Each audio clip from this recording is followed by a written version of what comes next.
Salut à toutes et à tous, c'est Raphaël. On se retrouve pour l'une des dernières analyses de ce Watch Hashtag, puisqu'on va analyser les 3 derniers matchs de quart de finale. Et le premier de ces matchs, c'était APK Blue contre Apex Doge. Le moins qu'on puisse dire, c'est que c'était un match compliqué. Alors, je vais rapidement revenir sur le cas de Apex Doge, parce que j'en ai déjà beaucoup dit au final. La structure Apex est en train de réinventer le chess tag. Et Apex Doge vient de nouveau d'en faire la démonstration. Il y a des esquives qui sont incroyables, comme celle de Damien en Chess 2, il y a le plongeon à travers la crête de Maxwell, et puis il y a une précision mécanique, stratégique, tactique, d'intelligence de jeu qui est hallucinant. Donc Apex Doge monte en demi-finale contre son frère aîné, c'est complètement mérité, il y a énormément de chances que ce soit un match incroyable, peut-être le match de ce World Chess Tag, mais dans cette analyse, j'ai surtout envie de parler d'APK Blue. Vu à quel point ce premier match, qui sera donc aussi le dernier, s'est mal passé. Déjà, un chiffre pour vous mettre dans l'ambiance. Colin m'a fait remarquer que Ethan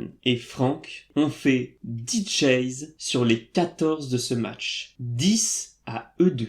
Et ce chiffre, il est la conséquence d'un manque de chance de APK Blue et surtout d'une prise de décision très douteuse vis-à-vis de la composition d'équipe. Le manque de chance, il est dû notamment au fait que Marc, qui était clairement l'un des carries et le faiseur de points de APK Grey de l'année dernière, s'est cogné la tête juste avant le début de la compétition. Et que du coup, il se sentait pas très bien. Ça, c'est vraiment le gros coup du sort parce que, avec un Marc en forme, clairement, le match aurait pris une autre physionomie. Je ne dis pas que APK Blue l'aurait gagné, mais ça aurait été plus serré, ça c'est sûr. Mais surtout, est-ce que quelqu'un chez American Parkour peut m'expliquer pourquoi ce sont ces 3 éléments-là de APK Blue qui sont passés dans cette équipe? Eric, l'année dernière, en 5 matchs, il avait fait 3 touches. Matthew et Jesse avaient réussi à grappiller quelques points, mais clairement, c'était pas les éléments forts de APK Blue. Où est Johnny? Et surtout, où est Sarine? C'était eux les carries de APK Blue, c'était eux qui leur avaient permis de monter jusqu'en quart de finale, en passant en plus premier de leur groupe. Alors peut-être qu'ils n'ont pas pu participer au tournoi, mais en attendant, qu'est-ce qui les empêchait de recruter ou des nouveaux joueurs, ou des joueurs d'autres équipes surtout? Parce que là, les anciens joueurs de APK Grey se retrouvent exactement dans la même disposition que l'année dernière, à être 3 carries, avec 3 autres joueurs au niveau inconsistant, et la difficulté par rapport à l'année dernière, c'est qu'en plus, Marc était groggy de sa blessure et ne se sentait pas bien. Forcément, c'est compliqué. Et clairement, je trouve que la prestation de Ethan et de Frank, elle est incroyable. Ils ont tellement eu la hargne. Ethan, jusqu'au bout, il voulait le mettre ce point. Et jusqu'au bout, il s'est donné. Et Frank, c'est pareil. Et ça me fait mal au cœur pour ces deux-là, parce que vraiment, déjà, c'est des joueurs que j'adore. Ils ont un style qui est hallucinant. Mais surtout, ils méritaient tellement mieux. Et les anciens de APK Blue étaient vraiment pas au niveau. J'en veux pour preuve 2 choses. La première, c'est que même mécaniquement, on parle même pas encore de stratégie, mécaniquement, c'est quoi ce bazar? Parce que d'accord, Damien fait des esquives de fou, mais en face, il y aurait un Matthew plus propre. Ce serait certainement pas passé. Et c'est le premier point pris de Apex Doge. Et la liste, elle va continuer comme ça. Parce que, à chaque fois que c'est un ancien de APK Blue qui passe, et ils ne sont passés seulement une fois chacun, et ben, APK Blue va perdre le point. Et oui, ni Ethan ni Frank n'ont réussi à prendre 2 points. Mais déjà, même l'année dernière, c'était pas tellement leur job, ils le faisaient de temps en temps, mais c'était pas leur spécialité. Mais surtout, avec moins de pression sur les épaules, avec moins de passages successifs, peut-être qu'ils auraient réussi, oui. Mais là,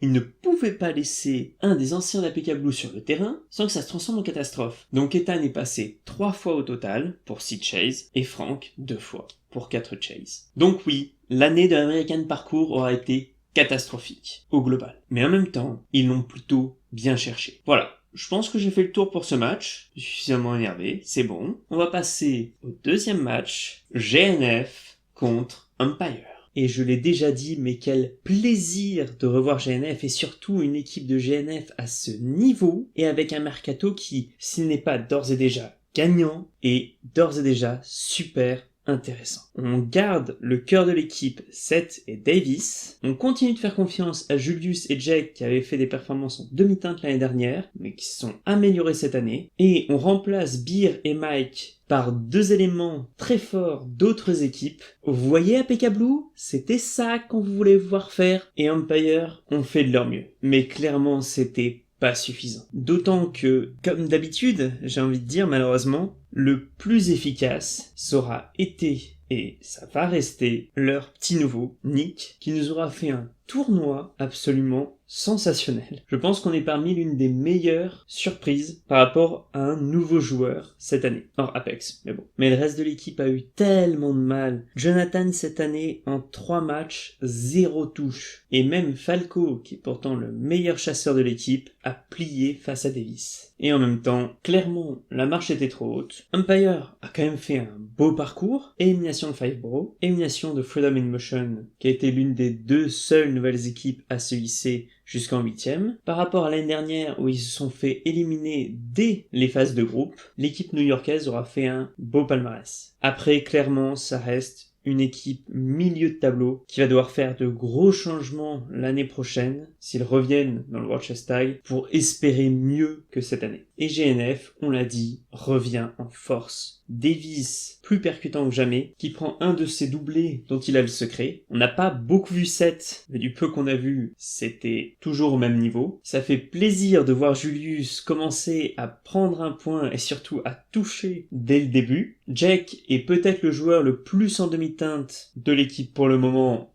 mais je lui laisse une chance pour la demi-finale et potentiellement la finale. Jarod a été au niveau qu'il avait chez NoCap l'année dernière et on n'a juste pas eu l'occasion de voir Sean, la 2e nouvelle recrue qui venait de Antidote Parcours. Mais justement, de ce qu'on en a vu là, et alors qu'on n'a pas réellement vu le niveau de 2 joueurs, je place déjà l'équipe top 2 de ce World Chess Tag, notamment après avoir vu le niveau de Hollywood cette année. Pour moi, ils vont les battre en demi-finale, et ils vont rejoindre, je pense quand même, Apex en finale, dans la finale qu'on voyait déjà l'année dernière se profiler, mais qui n'avait pas eu lieu. Là, je pense que GNF arrive avec un niveau suffisant pour contrer Hollywood, mais on verra bien ce que ça va donner. Voilà, pas grand chose de plus à dire, pour un match qui aura vu l'éveil de GNF et la chute de l'Empire. On se retrouve pour le 3e match, Hollywood Freerunners contre NoCap. Et le scénario du match a été respecté. Kyle Soderman a été confirmé comme une sorte d'extraterrestre venu montrer aux humains leur criante faiblesse. Bon, plus sérieusement, oui, il est toujours aussi incroyable dans son style, dans son intelligence de jeu, dans ses mécaniques. Mais comme l'année dernière, j'ai un petit peu peur qu'il soit un peu trop seul dans son équipe. Alors, pourtant, la line-up a été améliorée. West, notamment, vient remplacer un Justin qui a que très peu touché et pris aucun point l'année dernière. Mais surtout, l'équipe perd un joueur, puisqu'elle voit également partir Antonio, qui lui n'est remplacé par personne. Une équipe qui s'est améliorée, oui, mais j'ai peur qu'elle ne soit pas améliorée suffisamment pour être à la hauteur des défis qui l'attendent. Parce que là, rappelons que son prochain match, c'est GNF. Je vous ai un petit peu spoilé mon point de vue lors de l'analyse du dernier match. Et si il passe l'obstacle GNF, Hollywood doit se frotter à une équipe Apex. Et pour moi, les joueurs qui entourent Kyle ne sont toujours pas suffisants pour prétendre au titre. Omar a fait une prestation très correcte. Ouais, ça fait un début plutôt solide, même si j'attends vraiment qu'il me confirme son niveau dans le prochain match. Mais Miguel et Dale, j'ai l'impression, restent assez fidèles à eux-mêmes. Et l'année dernière, honnêtement, c'était pas les points forts de Hollywood. Loin de là. J'avoue que j'ai un petit peu de mal à voir GNF retomber dans le piège Hollywood comme l'année dernière. Peut-être que je me trompe, mais il va falloir un Kyle très solide et surtout très bien entouré si l'équipe veut prétendre à la finale. Bon, ceci étant dit, n'oublions pas que Hollywood a remporté ce match de quart de finale de façon très convaincante, par un 4-1, avec notamment un triplé de Kyle et un point de Omar. Et c'était contre une équipe de NoCap que j'ai trouvé diminuée par rapport à l'année dernière, mais qui a pourtant fait un beau parcours. Élimination de Roddy lors des phases de groupe, puis revanche sur Holo lors des 8e, avant de perdre face à Hollywood. Et pourtant, c'était pas gagné d'avance, parce que Joey Adrian, l'un des vétérans du World Chess Tag, et le capitaine de l'équipe, a quand même perdu lors du mercato ses 2 meilleurs lieutenants. Wes est parti chez Hollywood, et Jarod est parti chez GNF. Ils ont donc été remplacés par 2 petits nouveaux, qui ont fait de leur mieux, mais qui étaient clairement pas au niveau de vétérans du Chess Tag, ce qui est logique aussi. Et c'est donc Michael, qui avait été en retrait l'année dernière par rapport aux 3 que je viens de citer précédemment, et qui cette année a pris ses responsabilités, 3 matchs, 3 points, 3 touches. C'est notamment lui qui prend le seul point de NoCap lors de ce match, et j'ai encore une fois trouvé son niveau tout à fait honorable. Vraiment, Michael pour moi c'est la bonne surprise de NoCap cette année. Joey, lui, confirme son niveau, mais Michael a clairement step up, et je vois très bien un noyau se constituer pour former une équipe plus forte l'année prochaine, si jamais il reparticipe à un World Chess Tag. Voilà, je pense que j'ai fait le tour de ce match et de cette analyse. À très vite pour les prochains matchs. D'ici là, portez-vous bien, et comme on dit en chess tag, keep chasing and get caught. Salut à tous!